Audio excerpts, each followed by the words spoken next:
And so unique, really, in the annals of not only papal travels, but papal statements of regret, papal mea culpas. John Allen, our senior Vatican analyst, always good to get you with us. I want to go back to Paula Newton from, I think we might have lost Paula. John, can I just ask you about the sort of apologizing for abuse that has lasted generations, sexual abuse, physical abuse, spiritual abuse. We've spoken in the past about what comes next and the action that's needed. It's not just an apology. People in these communities that have dealt with such traumatic experiences want more than just an apology. What comes next? We are the children. We are the people of Mother Earth. Well, Linda, in some ways, this trip reminds me of when Pope John Paul II went to Israel and Palestine in 2000. He went to the Western Wall and apologized for centuries of Christian anti-Semitism that helped shape the basis, in some ways, for the Holocaust.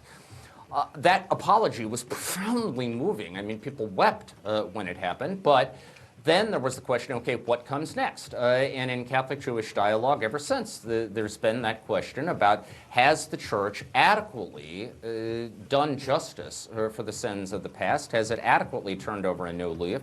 Those questions will happen here too. I think they will focus around whether the Church cooperates aggressively in documentary efforts to identify who was buried in these unmarked graves, to be able to bring closure to those families, whether the Church is foursquare in its commitment to financial reparations, whether it participates in efforts in Canada to bolster, support, and foster these Indigenous cultures. Those are the kinds of questions that will be asked. I think people will say that the apologies that Pope Francis is going to deliver are historically significant. How significant, however, will depend on what comes next, and that, Linda, is not a question we're going to be able to answer today. And John, the Catholic Church is such an enormous institution. One thing we often hear from survivors when it comes to a papal apology is some sort of understanding that this won't happen again in the future, or that this isn't currently happening anywhere else in the world.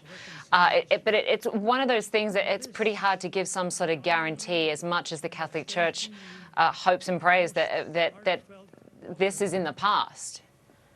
We wish to acknowledge with deep appreciation. Well, I mean, we certainly know that the abuses that took place in the residential school system in Canada aren't happening now and are deeply unlikely to happen again.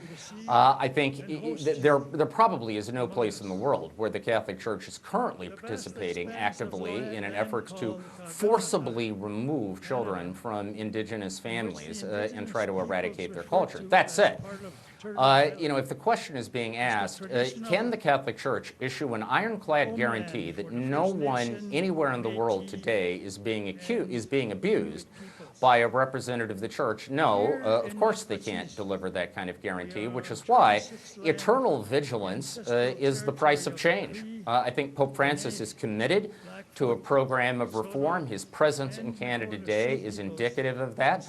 But to what extent that makes a real difference around the world in terms of these anti-abuse efforts, that's a question that is going to have to be answered in the doing. And it won't be answered today. It will be answered in the weeks, months, and years to come, Linda. Thanks to you, John. If you can just stand by for us, I want to bring back Delia Gallagher, who is our Vatican correspondent, who is currently traveling with the Pope and joins us on the phone as we await the Pope's remarks. Delia, this apology is not just over decades. This is over generations that we're expecting the Pope to apologize for abuse that started back in the 1880s and for much of the 20th century. And happen against hundreds of thousands, over 150,000 children from Indigenous communities. Just explain the significance of today, or what is the Pope and his team saying to you as you've made this journey with him through Canada?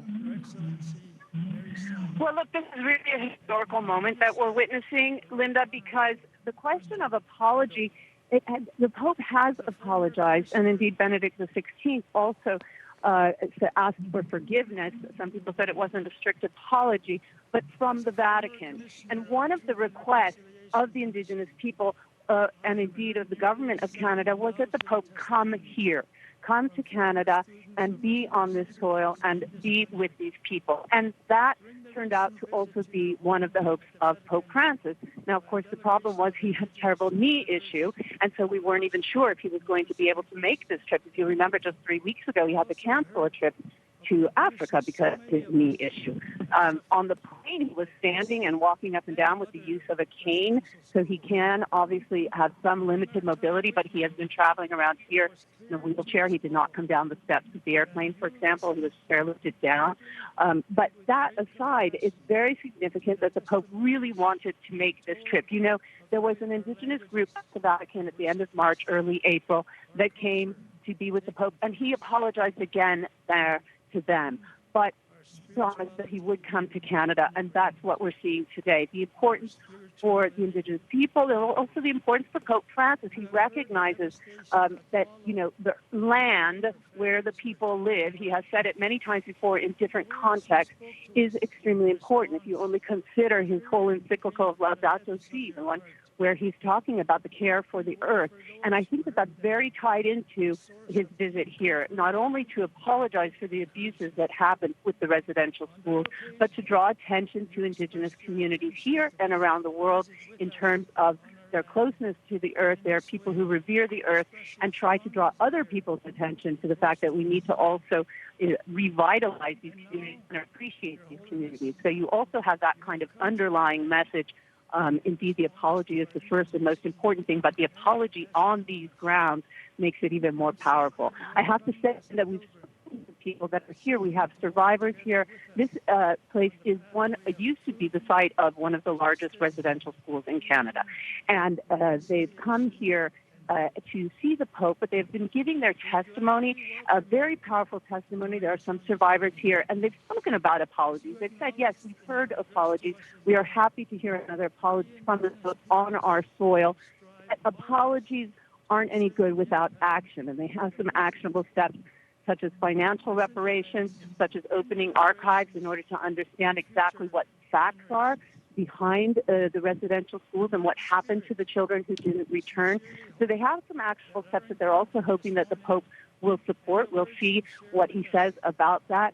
But there's a sense that, you know, an apology doesn't take away the trauma. They've been talking a lot about intergenerational trauma, about the traumas that the survivors obviously themselves have suffered and how they have to deal with that themselves, but an appreciation that there is support from the Pope, from the Catholic Church, for this journey, as they're calling it. The theme of this whole event is walking together. So there's a recognition that it's not just ending with an apology. In fact, it's only sort of beginning, as I said, to recognize the contributions of Indigenous communities here and throughout the world, and to try to support them in their healing and reconciliation.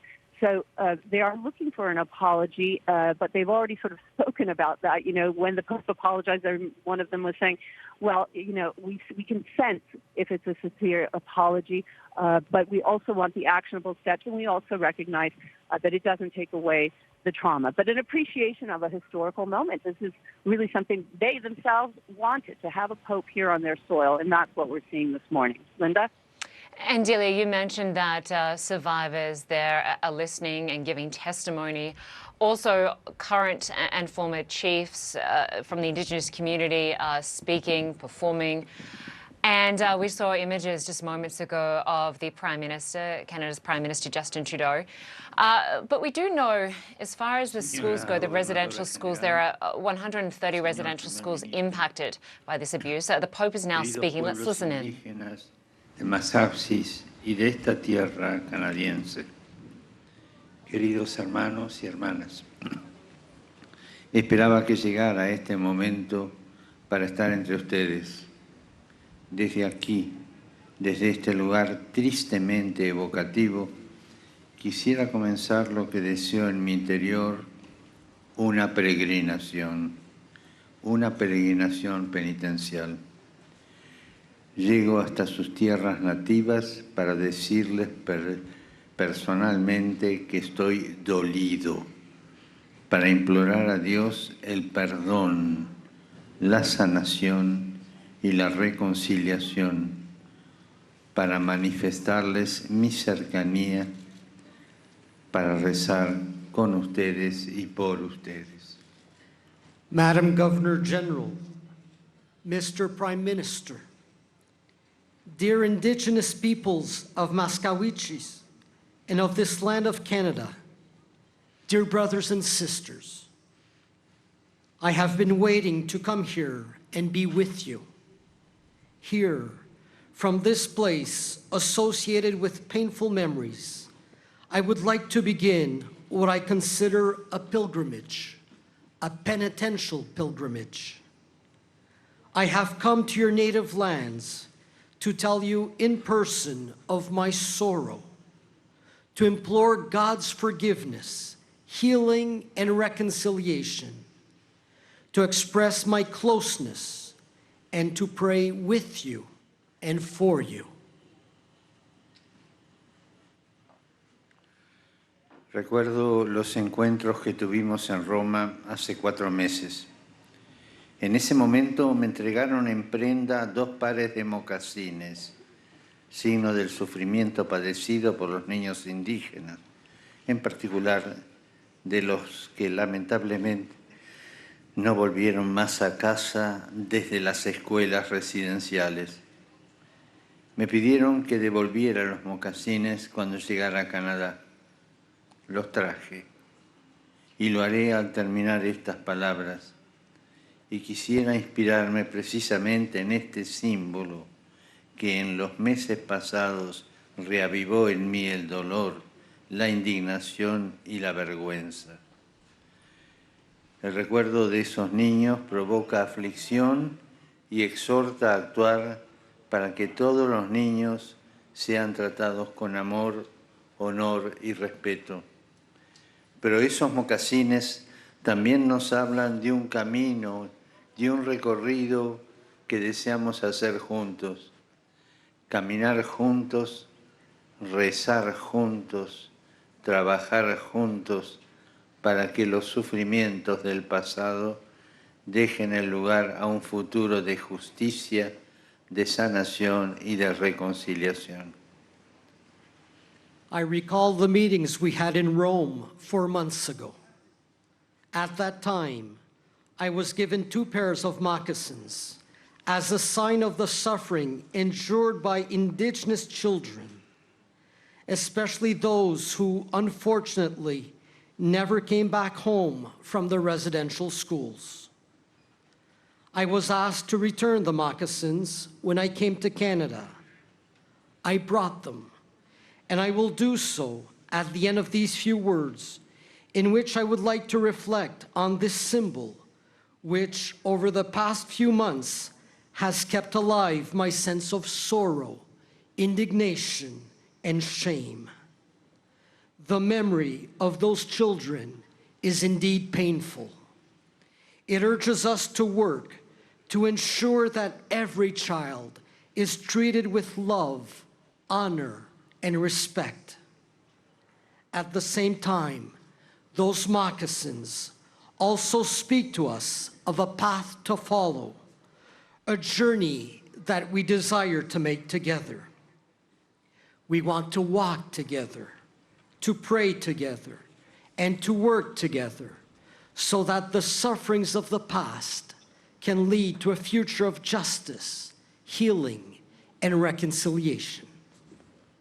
Y este es el motivo por el que la primera etapa de mi peregrinación entre ustedes se lleva a cabo en esta región que ha visto desde tiempos inmemoriales la presencia de los pueblos indígenas. Es un territorio que nos habla, que nos permite hacer memoria. Hacer memoria, hermanos y hermanas. Ustedes han vivido en esta tierra durante miles de años con estilos de vida que respetaban la misma tierra, heredada de las generaciones pasadas y protegida para las futuras. La trataron como un don del Creador para compartir con los demás y amar con armonía con todo lo que existe, en una viva interconexión entre todos los seres vivos. Así aprendieron a nutrir un sentido de familia y de comunidad y desarrollaron vínculos fuertes y entre las generaciones, honrando a los ancianos y cuidando de los pequeños. Cuántas buenas tradiciones y enseñanzas basadas en la atención a los otros y al amor por la verdad, en la valentía y el respeto, en la humildad, en la honestidad, en la sabiduría de vida. That is why the first part of my pilgrimage among you takes place in this region, which from time immemorial has seen the presence of indigenous peoples. These are lands that speak to us.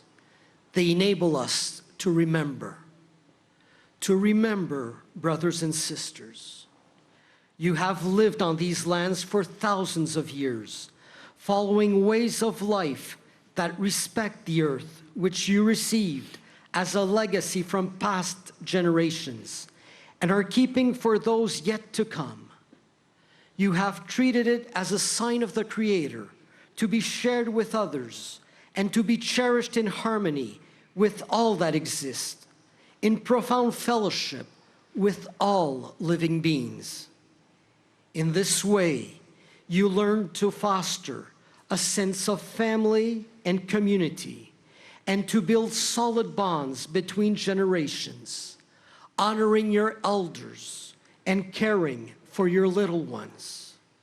A treasury of sound customs and teachings centered on concern for others, truthfulness, courage and respect, humility, honesty, and practical wisdom.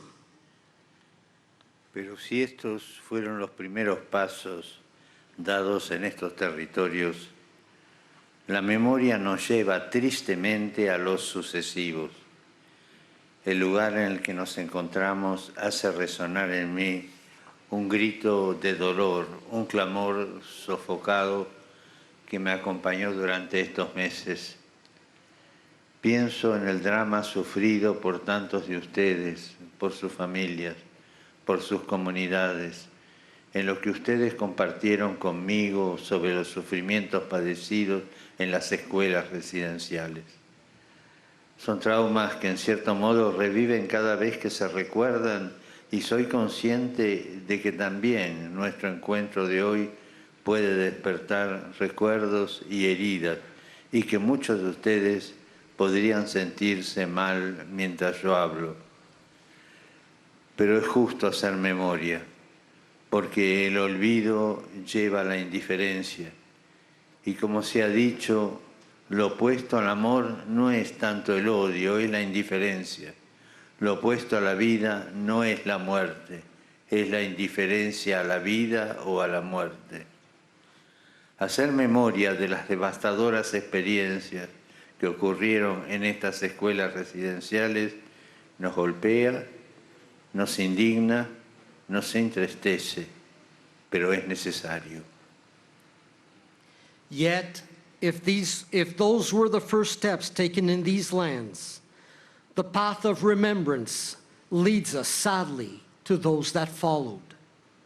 The place where we are gathered renews within me the deep sense of pain and remorse that I have felt in these past months. I think back on the tragic situations that so many of you, your families, and your communities have known, of what you shared with me about the suffering you endured in the residential schools. These are traumas that are in some way reawakened whenever the subject comes up. I realize, too, that our meeting today can bring back old memories and hurts, and that many of you may feel uncomfortable even as I speak. Yet, it is right to remember, because forgetfulness leads to indifference. And as has been said, the opposite of love is not hatred, it's indifference. And the opposite of life is not death, it's indifference. To remember the devastating experiences that took place in the residential schools hurts angers, causes pain, and yet it is necessary. Es necesario recordar cómo las políticas de asimilación y desvinculación, que también incluían el sistema de las escuelas residenciales, fueron nefastas para la gente de estas tierras. Cuando los colonos europeos llegaron aquí por primera vez, hubo una gran oportunidad de desarrollar un encuentro fecundo entre las culturas, las tradiciones y la espiritualidad. Pero en gran parte esto no sucedió. Y me vuelve a la mente lo que ustedes me contaron, de cómo las políticas de asimilación terminaron por marginar sistemáticamente a los pueblos indígenas, de cómo también por medio del sistema de escuelas residenciales sus lenguas, sus culturas fueron denigradas y suprimidas, y de cómo los niños sufrieron abusos físicos y verbales, psicológicos y espirituales, de cómo se los llevaron de sus casas cuando eran chiquitos y de cómo esto marcó de manera indeleble la relación entre padres e hijos, entre abuelos y nietos. It is necessary to remember how the policies of assimilation and enfranchisement, which also included the residential school system, were devastating for the peoples of these lands. When the European colonists first arrived here, there was a great opportunity to bring about a fruitful encounter between cultures, traditions, and forms of spirituality. Yet, for the most part, that did not happen. Again, I think back on the stories you told, how the policies of assimilation ended up systematically marginalizing the indigenous peoples. How also, through the system of residential schools, your languages and cultures were denigrated and suppressed. How children suffered physical, verbal, psychological, and spiritual abuse. How they were taken away from their homes at a young age, and how that indelibly affected relationships between parents and children, grandparents and grandchildren. Les agradezco por haber hecho que todo esto entrara en mi corazón, por haber expresado el peso que llevaban dentro, por haber compartido conmigo esta memoria sangrante. Y hoy estoy aquí en esta tierra que junto a una memoria antigua custodia las cicatrices de heridas todavía abiertas. Me encuentro entre ustedes porque el primer paso de esta peregrinación penitencial es el de renovar mi pedido de perdón y decirles de todo corazón que estoy profundamente dolido.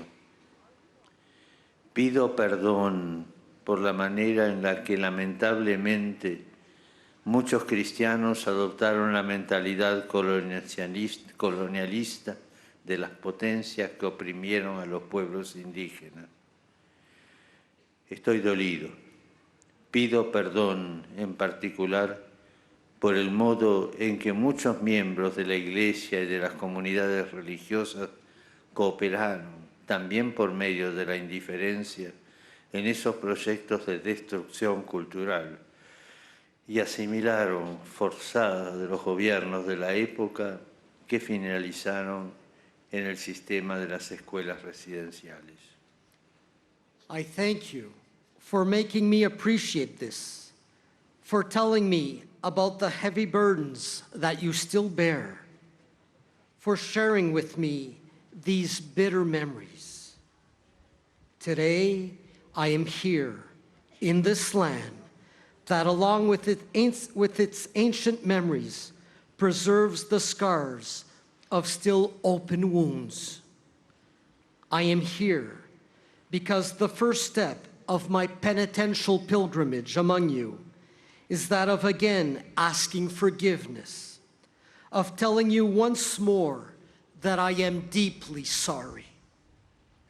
Sorry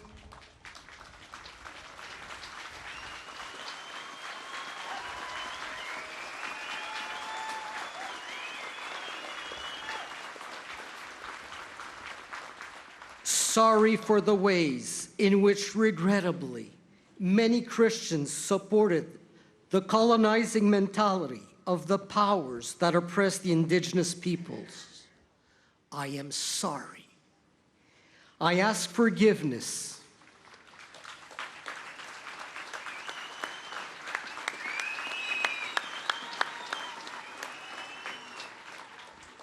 I ask forgiveness, in particular, for the ways in which many members of the church and of religious communities cooperated, not least through their indifference in projects of cultural destruction and forced assimilation promoted by the governments of that time, which culminated in the system of residential schools.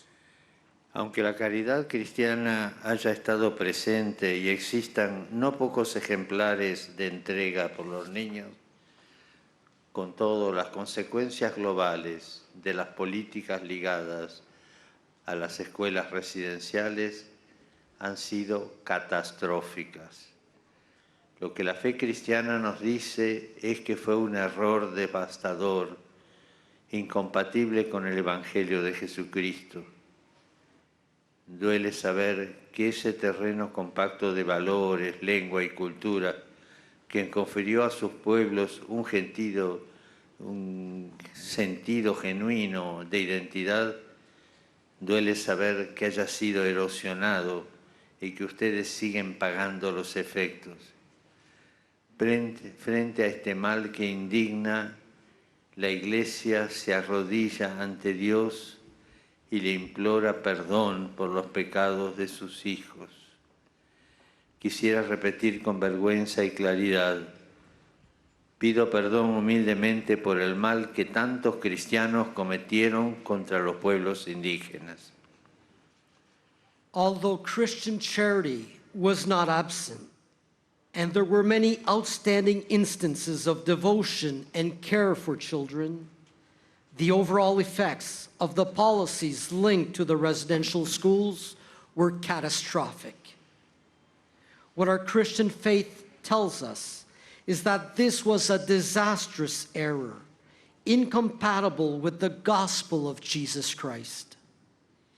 It is painful to think of how the firm soil of values, language, and culture that made up the authentic identity of your peoples was eroded, and that you have continued to pay the price for this.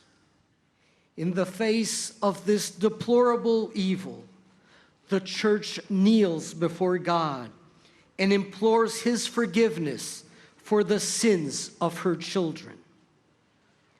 I myself wish to reaffirm this with shame and unambiguously.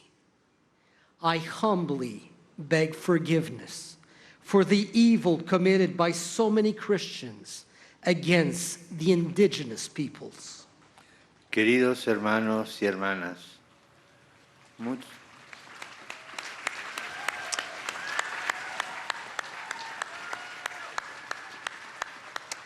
You've just been Queridos listening hermanos. to Pope Francis in Canada on what he calls a trip of penance, apologizing to the Indigenous community for decades of abuse of Indigenous children in residential schools and the Church's role in that abuse. CNN Vatican correspondent Delia Gallagher is standing by. She's traveling with the Pope and joins us now on the phone. Delia, the Pope said, today I'm here in this land that, along with its ancient memories, preserves the scars of still open wounds. Talk to us about the importance of returning to this location, an area that is now a largely demolished school where abuse happened. Nearby is a cemetery where the remains of some children have since been found, because the Pope did point out that him being there might reawaken the trauma for those there present today. Yeah, look, Linda, this is a very powerful speech, I think, because France is saying that he's here, but he's recognizing that even though this is something that the indigenous community has asked him to participate in, he realizes very sensitively that his presence here may open wounds and that his being here could make them uncomfortable. And as I say, you know, we heard that from some of the people here. They were talking about their traumas and saying that, yes, they are happy the Pope is here, but it does create a sense of remembering those wounds. But the Pope says that that needs to be done. We need to have this historical memory in order to heal. So there's the sensitivity of that, and then there's the apologies, which I think there were several in this speech in which he says, I'm sorry for the way many Christians supported the colonizing mentality of powers that oppressed the indigenous. And again, asking forgiveness, he said, for evil, calling it evil committed by so many Christians against the indigenous community, and that they cooperated in projects of cultural destruction and enforced assimilation. So really calling out as specific terms as possible, which I think is necessary in an apology, to recognize exactly what has happened. So certainly a powerful speech from the Pope. I want to point out one thing he said in the beginning, which is highly symbolic.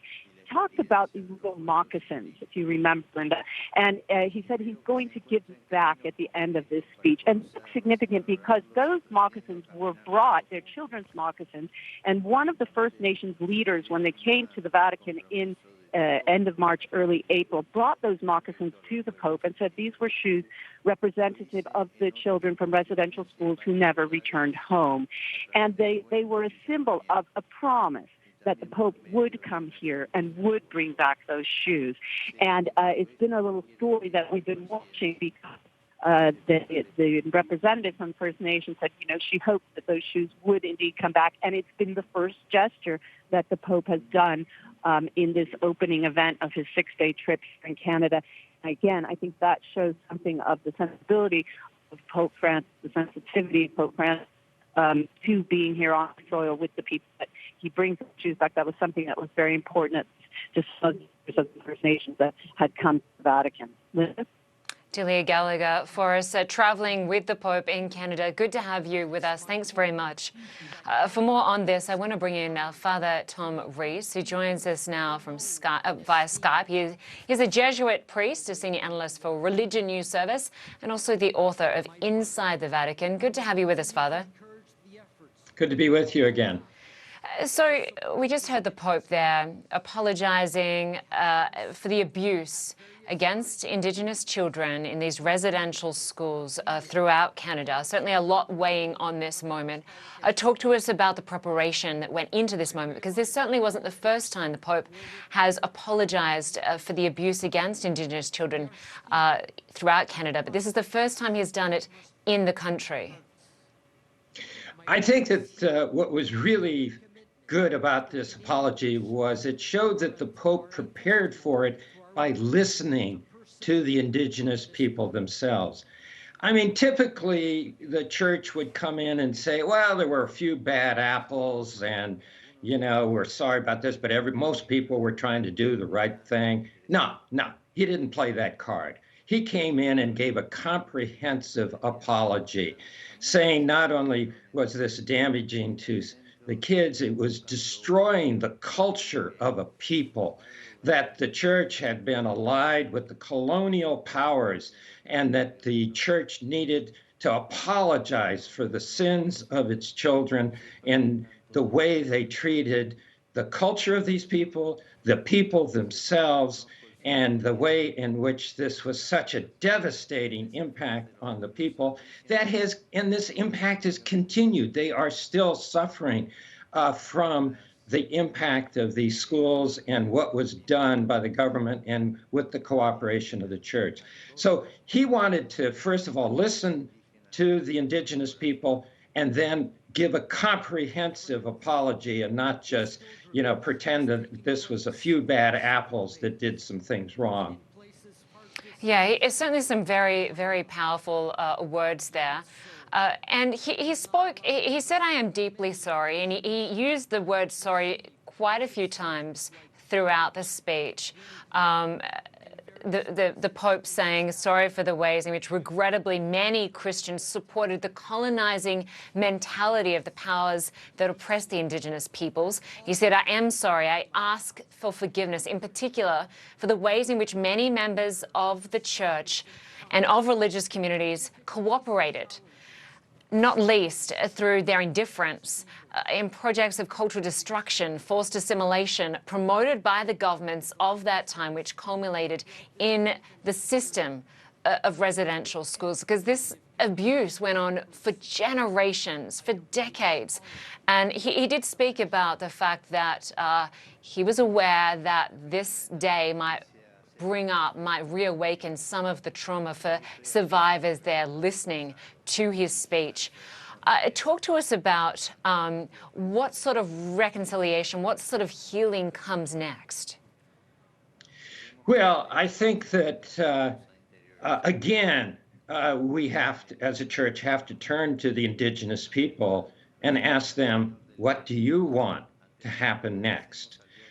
They came to Rome and talked to the Pope, told him about their pain, told him about their suffering, gave him the history of what had happened and how this was still impacting the lives of Indigenous peoples, something that had gone on for generations and that these people are still suffering from today.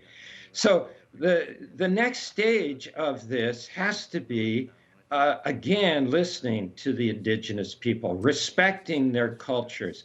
I think it's noteworthy that during this visit, the Indigenous culture of these people will be brought into the liturgy, showing that the church recognizes that it is a spiritual culture, it is a sacred culture that deserves to be incorporated into Catholic liturgy, into the Eucharist, into the way we worship, and that we're not going to impose on them a European approach to liturgy and worship. This is how the church can show that today it respects Indigenous cultures. And this, I think, is extremely important. But first and most importantly, we have to listen to the Indigenous people and ask them, what do you want us to do next? Yeah, certainly a learning moment for the church as well. Father Thomas Rees in Los Angeles, thanks so much for your insight and for joining us today.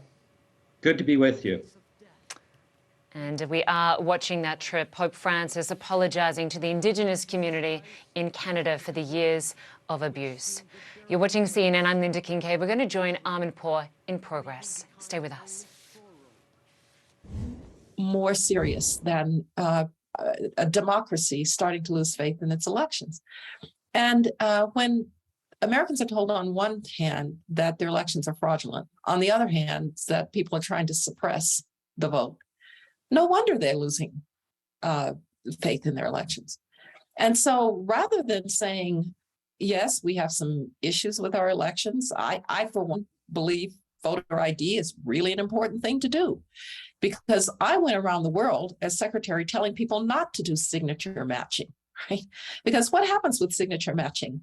A woman of my age, and I'm not going to say exactly what that is, but it's like in my 60s, is sitting there as a volunteer. Her eyes get tired on signature matching. So now she is throwing out votes or accepting them because she's tired. We need voter ID. So when people want to claim that it's voter suppression to have voter ID, I say, really? When people want to claim that it's voter fraud, when the Attorney General says it's not, we somehow have got to come back to a sensible place about our elections.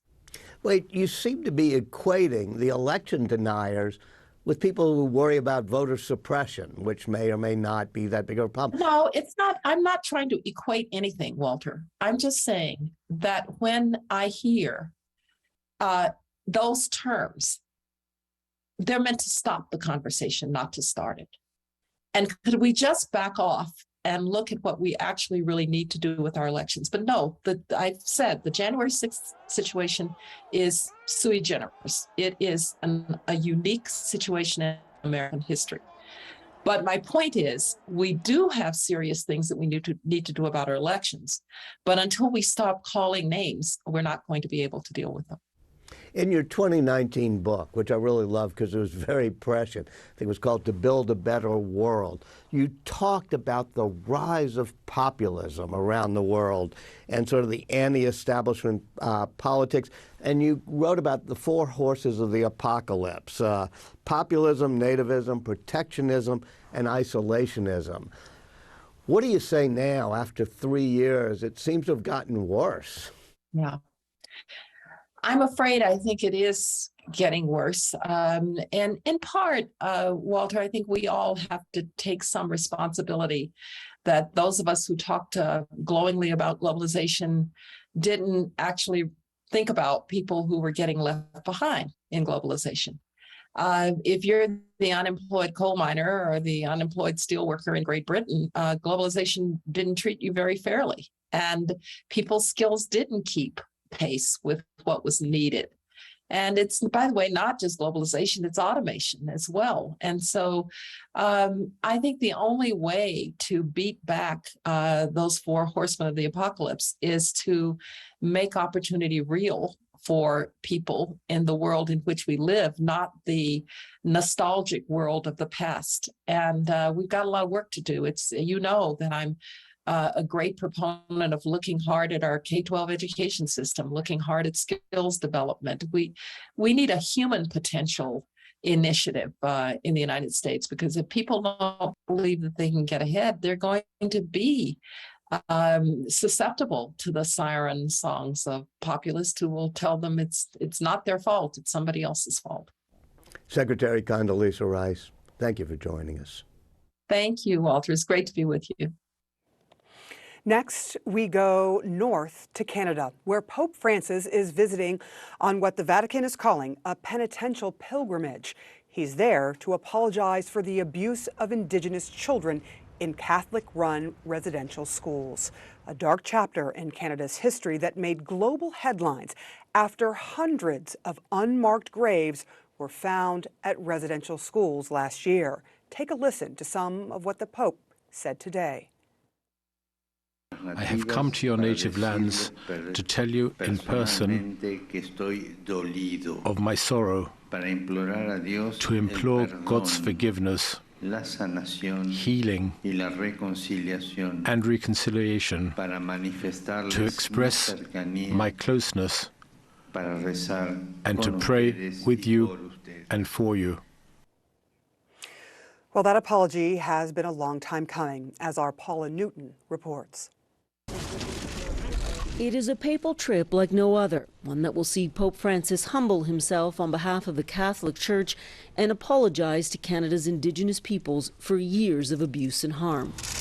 Only months ago, few could imagine his journey here, one the Pope is calling a journey of penance for what a Canadian National Commission says was cultural genocide. At least 150,000 Indigenous children separated from their families and forced to attend residential institutions where thousands endured physical, sexual, and emotional abuse from priests, nuns, and school staff. Kneel down the way you made us kneel down as little kids and ask for that forgiveness. Victoria McIntosh was taken from her family at the age of 4. My grands made this for me. This was the coat she says she wore when her mom dropped her off at a Catholic institution in Manitoba in the 1960s. That nun took it off of me and threw it at my mom. McIntosh said the nun then called her mother a savage, an incident she said foreshadowed years of abuse. She says her mother never forgave herself. And I told her, I said, it's not your fault. It wasn't your fault. What choice did you have? McIntosh says she was sexually assaulted by a priest for years when she was only a child. He violated me in ways that no child should ever go through. And I would break down and I would cry thinking about it, what he'd done. And I wonder why. What did I do to you? McIntosh says that priest was 92-year-old Arthur Massey. It was only in June when he was charged with indecent assault. He has not entered a plea. And it is the impunity of the Catholic Church's actions that hangs over this visit, even as dozens of Indigenous communities now search the grounds of these institutions, where hundreds of unmarked graves have already been identified. As Indigenous communities work to recover their lost children, there is still much ambivalence about the Pope's visit and his apology. The Pope was blunt. He called it a journey of penance. I don't know. That's interesting interpretation of it, right? You know, for me, it's not a journey, right? It was more than a journey for our people, I think, and the journey will never end, right? It's going to be there forever. Pope Francis says he acknowledges that, but hopes this historic gesture of atonement will bring some measure of relief and healing. That was our Paula Newton reporting for you there. For more on this, I'm joined now by Paul Andrew, a survivor of a Catholic-run residential school. Paul, thank you for joining the show. Thank you for inviting me. Paul, I hope you don't mind. I'd like to begin with your story. First and foremost, how did you end up going to one of these residential schools? Well, I was 8 years old, and I remember my mom taking me down to the beach. In those days, we just had a plane coming in on floats, and she was crying, and there was 3 of us. And we didn't want to go, obviously. We didn't know what was going on. And then we got on the plane. I don't remember the first year I spent in residential school. And I was 8 years old. And then later on, I went back. I was in my teenage years, and it wasn't so bad. But the residential schools was very difficult because of a militaristic atmosphere, the abuse that the report was talking about. And you know, times like this, I remember my teammates, my roommates, my classmates, and all the other people. There was a lot of people that obviously did not make it home. So I think a lot about those things, those people that did not make it home. And I struggled through my years. I did well in my work, but for a long time I lost the language. I lost the stories and songs and everything about who I was. It was a very difficult time for a long time. It has been described as cultural genocide. Do you agree with that? Oh, I definitely agree with that. And I'm hoping that the Pope would acknowledge that in his apology, there would be a genocide in there. Essentially, I think a lot of people agree that the church gave colonizers permission to do what they did. And so one of the things that I certainly felt myself is that when I spoke my language, they would definitely strap me. They would definitely hit me because of those kind of things. And I know other students were the same thing. And that the policy of the Canadian government, and the Prime Minister apologized for this, was he said we had a policy to kill the Indian in the child. So it was the church they were responsible for carrying out that policy. So nowadays, they did not necessarily kill the Indian in the child, but they left some very wounded, deeply, deeply wounded children that are still struggling. I'm in my 70s, and I'm still struggling from that. And when I see something like this and people talking about their experiences, a lot of my own experiences come back to me. Would you be willing to share one of your hardest experiences that stays with you and that has left you scarred and struggling? One of the things that sexual abuse does is that it severs any kind of relationship that you have with people. And we as Indigenous people live on the land, and we believe that we are connected to everything. Our relationship is based on all those connections. We have certain responsibilities that goes with those connections. And we have connections with the immediate family, and the circle gets wider.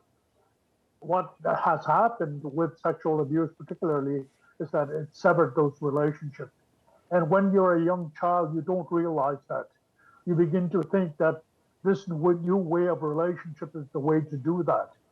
It's okay to hit people. It's okay to be angry. It's okay to be hateful, because those are the kind of things that came up to my mind. And I think that was difficult to really go through, because the people that I come from are loving. They're very, very careful to take care of the young people as well as anybody else. There's a lot of unconditional love. There's harmony within the community, not only with the elders and other youth, but also the environment, like I said. And all of that got connected. So when the residential school was over and I went back to the community, I couldn't fit in the non-Indigenous world, and I couldn't fit in my own world. And one of the things that I know is that a lot of my teammates, my classmates, my roommates say the same thing. It's that we're just in the middle of two cultures that we did not know how to deal with. Sort of suspended in air almost. I've talked to several First Nations people about this, and they always say that they feel this shame, but the shame should be on the adults and the institutions that perpetrated this on you. I want to read you what Pope Francis said, a very striking apology. He said, "Sorry for the ways in which, regrettably, many Christians supported the colonizing mentality of the powers that oppressed the Indigenous peoples. I am sorry. I ask for forgiveness, in particular for the ways in which many members of the church and of religious communities cooperated, not least through their indifference in projects of cultural destruction and forced assimilation promoted by the governments of that time, which culminated in the system of residential schools." That is quite an apology, and certainly does not erase the pain and the suffering that you still go through to this day. But what do you make of Pope Francis's apology? Well, it goes a long ways. This is probably, like you say, it's very deep, it's heartfelt, and I think it does go a long, long ways. Now what we need is some action to follow up on that. People like myself are going through some tough mental anguish in some cases right now as we talk, especially when we talk about unmarked graves. We think about our children. We think about a lot of other people that never made it back. So how do we support those people? That's what we need. We need to be able to have support system set in place, and the church really helping. The church has made some rather alarming decisions. For example, they had agreed to raise $25 million to help with healing. They skipped out of that. They spent money on lawyers and they built a church. And they have what they have also tried to do was to ask parishioners for collections to pay for some of their agreements. Our deal is not with parishioners. Paul, you're looking for compensation in so many different ways, and I just want to say to you that I am so sorry that you experienced this really life-changing and generational issue that will be something that stays with you for your whole life. I hope that you get some relief. Paul, thank you so much for joining the show. Thank you, Sarah. Such an important story, and our thanks to all the survivors who are speaking out.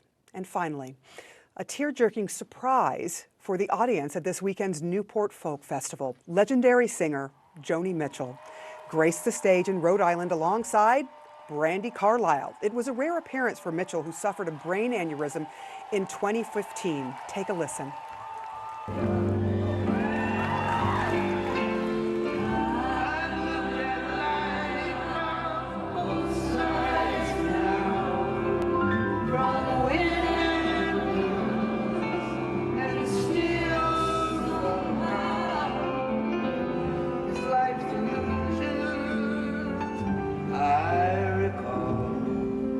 I really don't know life.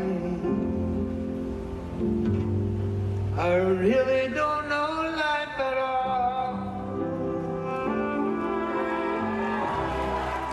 Joni. She still got it. Surrounded by Winona Judd, you saw there behind her, and other musical legends. The pair sang 13 classics like Both Sides Now and Big Yellow Taxi. It was Mitchell's first full set since 2002. She even performed an electric guitar solo. It is so great to see her back in the saddle again. And that is it for us for now. You can catch us online and on our podcast. Thank you so much for watching, and goodbye from New York.